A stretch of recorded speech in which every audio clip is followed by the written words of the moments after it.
दोस्तों, तो फिर आपका स्वागत है मृगराज एजुकेशन स्टूडियो में।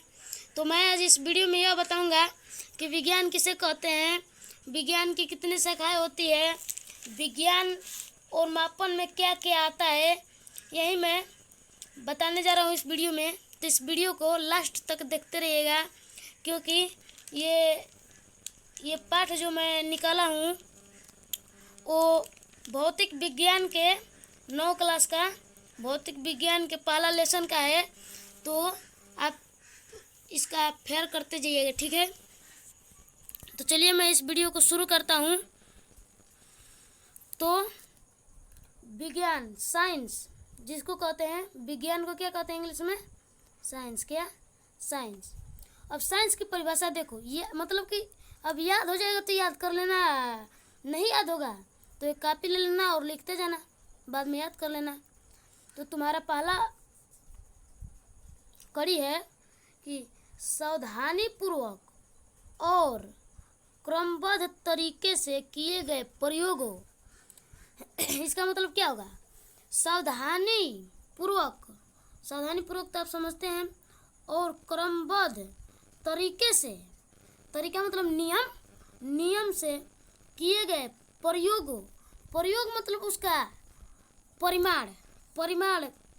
परीक्षण वही होता है।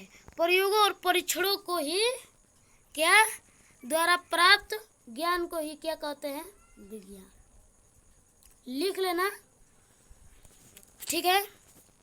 फिर से एक बार पढ़ लेते हैं।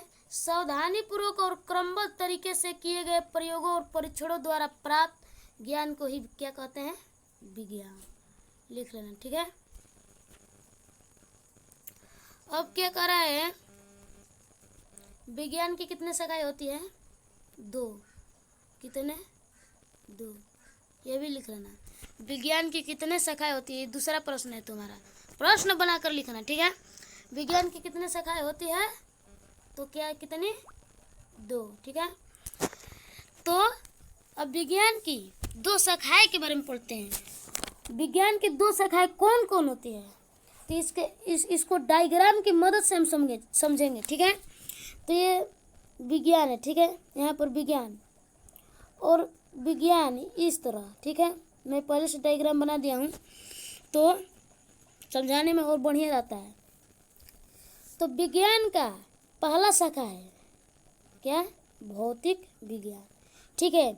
इसको इंग्लिश में क्या कहा जाता है? फिजिकल साइंस, ठीक है ना।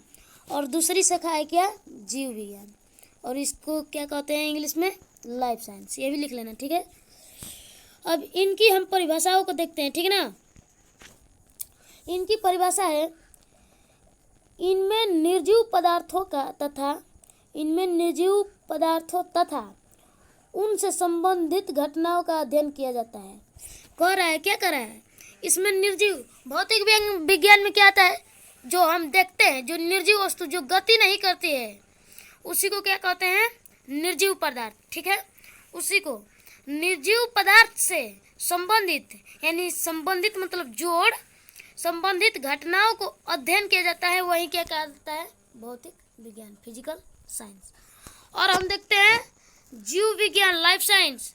तो इनमें सजीव पदार्थों तथा उनसे संबंधित घटनाओं का अध्ययन किया जाता है। जीव विज्ञान में देखते हो, जैसे हम लोग हैं, फिर से जितने मतलब जीव हैं, जीव मतलब जानते हो ना, जैसे हम प्राणी हैं, एक प्राणी विज्ञान की भाषा में, ऐसे तो हम लोग हिंदी की भाषा में आदमी हैं, प्राणी नहीं कहे जाएंगे, लेकिन विज्ञान की भाषा में हम लोग प्राणी हैं। वो भी कैसे प्राणी? सजीव प्राणी, ठीक है। तो यही कह रहा है, इनमें सजीव पदार्थों तथा उनसे संबंधित घटनाओं का अध्ययन किया जाता है, ठीक ना। तो अगले प्रश्न के तरफ हम लोग बढ़ते हैं। तो अगला में कह रहा है कि भौतिक विज्ञान का कितने शाखाएं होती है? जो भौतिक विज्ञान हम पढ़े यहाँ पर, भौतिक विज्ञान यहाँ पर ये भौतिक विज्ञान ये पढ़े जो है, इनकी कितनी शाखाएं होती है? तो इनकी शाखाएं जानते हो कितनी होती है? इनकी शाखाएं भी कितनी होती है? 2। कौन कौन? ये भी लिख लेना। भौतिकी एक होता है क्या? भौतिकी, इसको इंग्लिश में क्या कहते हैं? फिजिक्स, जानते हो, ये पढ़ना है हमको। और एक होता है क्या, रसायन शास्त्र, जिसको इंग्लिश में कहते हैं केमिस्ट्री, ठीक है। तो अब ये जीव विज्ञान, ये जो जीव विज्ञान है इसके कितने शाखाएं होते हैं, तो इनका भी कितने शाखाएं होते हैं, 2। कौन कौन, तो चलो देखते हैं। इनकी 2 शाखाएं कौन कौन होती है, वनस्पति विज्ञान, क्या, वनस्पति विज्ञान, जिसको इंग्लिश में क्या कहते हैं, बोटनी, ओबोटनी, ठीक है। दूसरा होता है क्या, प्राणी विज्ञान, इसको इंग्लिश में क्या कहते हैं, जूलॉजी, क्या, जूलॉजी, ठीक है, याद रखना, ठीक है। तो हम लोग अब अगले कड़ी की तरफ बढ़ते हैं, ठीक है।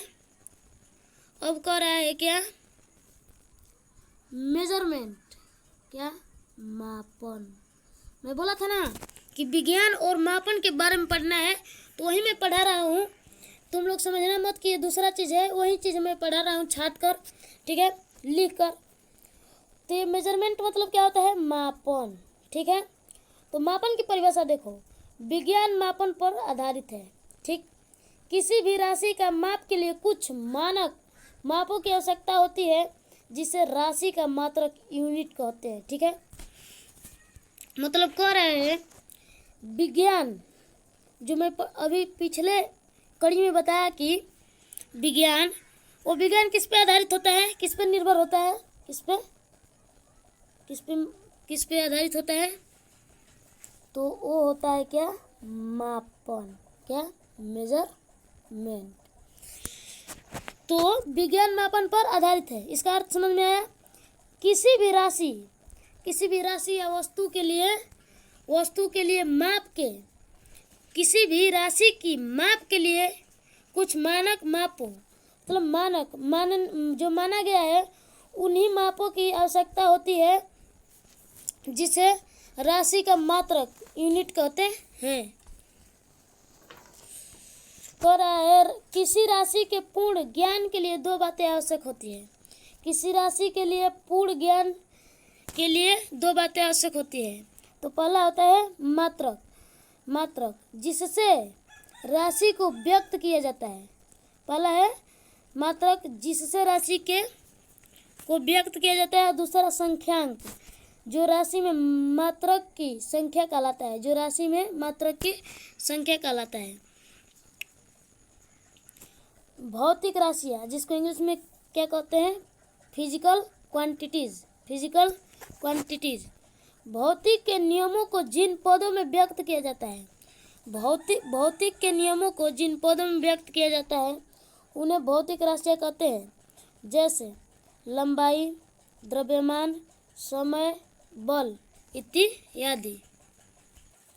अब कह रहा है भौतिक राशियाँ कितने प्रकार की होती है, तो ये कितने प्रकार की होती है, 2 प्रकार की। कितने प्रकार की, 2 प्रकार की। तो पहला है आधारी राशियाँ, जिसको क्या कहते हैं इंग्लिश में, बेसिक क्वांटिटीज। मतलब आधारी मतलब क्या होता है, आधारी मतलब जिसके ऊपर आधार होना, यानी जिसके ऊपर निर्भर होना। दूसरा है मात्रक, इसको इंग्लिश में कहते हैं डिराइव्ड क्वांटिटीज। तो आधारी राशियाँ की हम लोग परिभाषा पढ़ते हैं।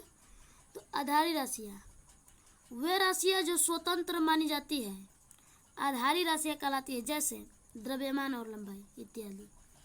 कह रहा है आधारी राशियाँ वे राशियाँ जो स्वतंत्र, मतलब उनके ऊपर कोई निर्भर नहीं होता है, वो स्वतंत्र होती है, परतंत्र नहीं होती है, तो उन पे किसी का निर्भर नहीं होता है, उसी को क्या कहते हैं, आधारी राशियाँ कहलाती है। जैसे लंबाई और द्रव्यमान। दूसरा है व्युत्पन्न राशियाँ। क्या, व्युत्पन्न राशियाँ वे राशियाँ जिससे आधारी राशियों के पदों में व्यक्त किया जाता है, जैसे क्षेत्रफल और आयतन। यानी इसको कहने का मतलब है वे राशियाँ जिससे आधारी राशियों के पदों में व्यक्त किया जाता है, यानी व्युत्पन्न राशियाँ आधारी राशियों पर ये निर्भर करती है। यही कह रहा है, इस पर निर्भर करती है, यानी उसके पदों में व्यक्त की जाती है, जैसे क्षेत्रफल और आयतन। यही व्युत्पन्न राशियाँ कहलाती है। लिख लेना।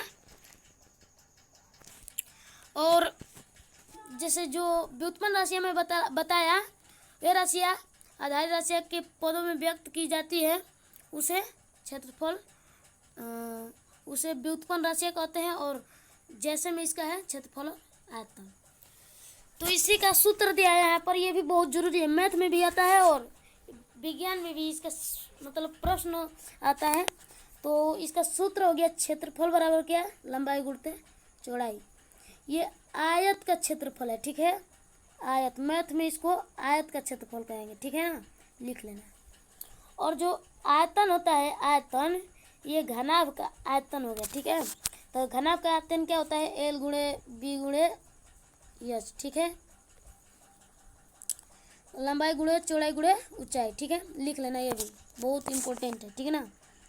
और कह रहे हैं यहाँ उदाहरण दिया है, यहाँ लंबाई चौड़ाई ऊंचाई आधारी राशियाँ है, लंबाई चौड़ाई ऊंचाई क्या है, आधारी राशियाँ, ये भी लिख लेना, ठीक है।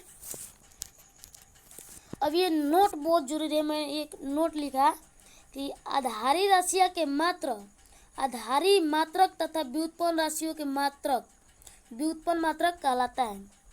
आधारी राशियाँ के मात्रक, आधारी राशियाँ के मात्रक, आधारी मात्रक, ठीक, आधारी मात्रक तथा व्युत्पन्न राशियों के मात्रक व्युत्पन्न मात्रक कहलाता है, ठीक ना। तो उसमें जो राशियाँ है वो मात्रक में जुड़ी होते हैं, जो मात्रक होते हैं वे राशियाँ में जुड़ी होते हैं, ठीक है। तो अगली कड़ी कह रहा है आधारी मात्रक, क्या, आधारी मात्रक, बेसिक यूनिट्स, बेसिक यूनिट्स, वह मात्रक जो किसी अन्य मात्रक पर निर्भर नहीं करता रहता है, उसे आधारी मात्रक कहते हैं। यानी कह रहा है आधारी मात्रक वह होता है, बेसिक क्वांटिटीज वह होता है जो अन्य मात्रक पर निर्भर नहीं रहता है, उसे आधारी मात्रक कहते हैं। मतलब कि आधारी मात्रक को होता है जो किसी पर निर्भर नहीं करता, ठीक है। और यहाँ पर मैं एक इसका जो ये होता है, तो यहाँ पर मैं लिखा हूँ कि आधारी राशि मात्रक संकेत, ये लिख लेना है, मैं पढ़ देता हूँ आपको, इसे रिपीट करने चलता है। तो कह रहा है आधारी राशि मात्रक और संकेत। तो आधारी राशि में कौन कौन आता है और मात्रक में कौन कौन आता है और संकेत में इसका कौन कौन आता है, ठीक है। तो पहला है लंबाई, इसका मात्रक में क्या हो जाएगा, मीटर, और संकेत में यम लिखते हैं ना। कभी कभी मैथ में शॉर्टकट में लिखना चाहते हैं तो इस तरह यम बराबर 6 सेंटीमीटर ऐसे करके लिख देते हैं ना, तो वही होता है। तो दूसरा है द्रव्यमान, दूसरा है क्या, द्रव्यमान, इसको मात्रक में करेंगे तो किलोग्राम हो जाएगा और संकेत में करेंगे तो केजी हो जाएगा। अब है समय, आधारी राशि में समय है और इसका मात्रक में क्या हो जाएगा, सेकेंड, और संकेत में हो जाएगा यस, ठीक है। आधारी राशि में विद्युत धारा है, ठीक ना, विद्युत धारा, और मात्रक में क्या हो जाएगा, एम्पियर, और इसको लिख सकते हैं कैपिटल में ए, संकेत में, ठीक है। तो अब है एक आधारी राशि में ताप, जिसका मात्रक में क्या हो जाएगा, केल्विन, और संकेत में क्या हो जाएगा, कैपिटल के, ठीक ना। आधारी राशि में है ज्योति तीव्रता, इसका मात्रक में हो जाएगा कैंडला, और संकेत में सीडी, ठीक। और आधारी राशि में एक है पदार्थ का परिमाण, और इसका मात्रक में मोल, और संकेत में एमओ एल, ठीक है ना। तो आगे बढ़ते हैं हम, अगला कड़ी में दिया है कि व्युत्पन्न मात्रक क्या होता है। व्युत्पन्न मात्रक, डिराइव्ड यूनिट्स, ठीक ना, वह मात्रक जिन्हें आधारी मात्रकों के पदों में व्यक्त किया जाता है वे व्युत्पन्न मात्रक कहलाते हैं। क्या कहलाते हैं, व्युत्पन्न मात्रक। यानी व्युत्पन्न मात्रक आधारी पर किसी भी राशि हो, मात्रक हो, यूनिट्स हो, किसी में भी व्युत्पन्न आधारी पर निर्भर करता है। वहीं पढ़ रहे हो हम लोग ना, वह मात्रक जिन्हें आधारी मात्रों के पदों में व्यक्त किया जाता है, यानी उस पर निर्भर किया जाता है, वही व्युत्पन्न मात्रक कहलाते हैं। तो इनका कुछ व्युत्पन्न राशि से है और मात्रक से है, इसका संकेत से है। जैसे मैं पिछले अथु में पढ़ा था, ठीक ना, पिछले। तो व्युत्पन्न राशि में एक आता है आयतन, जिसका मात्रक में घन सेंटीमीटर, ठीक ना, संकेत में cm3। और एक आता है व्युत्पन्न राशि में वेग, जिसका मात्रक मीटर प्रति सेकेंड और संकेत में m प्रति यश, ठीक ना। और तीसरा होता है त्वरण, इसका मात्रक में मीटर प्रति वर्ग सेकेंड और संकेत में m प्रति s का स्क्वायर, ठीक ना। अब कह रहा है मात्रकों की पद्धति, सिस्टम ऑफ यूनिट्स। तो क्या मैंने बताया, मात्रकों की पद्धति, सिस्टम ऑफ यूनिट्स। सभी प्रकार की राशियों के लिए मात्रकों के पूरे समूह को मात्रक की पद्धति कहते हैं, ठीक। सभी प्रकार की राशियों के लिए मात्रकों के पूरे समूह को मात्रकों की पद्धति कहते हैं, ठीक ना। तो अगला पढ़ते हैं। तो है मात्रकों की पद्धति के कुछ प्रकार। पहला है फुट पाउंड सेकेंड पद्धति, इसको इंग्लिश में भी यही कहते हैं, फुट पाउंड सेकेंड सिस्टम। इस पद्धति में लंबाई का मात्रक फुट, द्रव्यमान का मात्रक पाउंड तथा समय का मात्रक सेकेंड होता है। इसे संक्षेप में FPS पद्धति कहते हैं। यानी कह रहा है इस पद्धति में लंबाई का मात्रक फुट होता है और द्रव्यमान का मात्रक पाउंड होता है तथा समय का मात्रक सेकेंड होता है। यही इस प्रश्न में कह रहा है। और दूसरा है सेंटीमीटर ग्राम सेकेंड पद्धति। सेंटीमीटर ग्राम सेकेंड पद्धति, इसको छोटा में कहते हैं सीजीएस, ठीक। इस पद्धति में लंबाई का मात्रक सेंटीमीटर होता है और द्रव्यमान का मात्रक ग्राम होता है तथा समय का मात्रक सेकेंड होता है और इस संक्षेप में सीजीएस पद्धति कहते हैं, ठीक। और अगला है तीसरा नंबर, मीटर किलोग्राम सेकेंड पद्धति। मीटर किलोग्राम सेकेंड पद्धति, मीटर किलोग्राम सेकेंड सिस्टम। इस पद्धति में लंबाई का मात्रक मीटर होता है, यम, जिसको कहते हैं शॉर्टकट में यम। द्रव्यमान का मात्रक किलोग्राम यानी केजी तथा समय का मात्रक सेकेंड होता है। इसे संक्षेप में MKS पद्धति कहते हैं, ठीक। तो यहीं से वीडियो की अंत होती है। वीडियो अच्छी लगी तो चैनल को सब्सक्राइब, वीडियो को लाइक और अपने दोस्तों में शेयर करना। तो मैं यहीं तुम लोगों से निवेदन करता हूँ कि इसका फेयर भी बनाते जाना, साथ साथ तुमको याद हो सके, परीक्षा में काम है, ठीक है।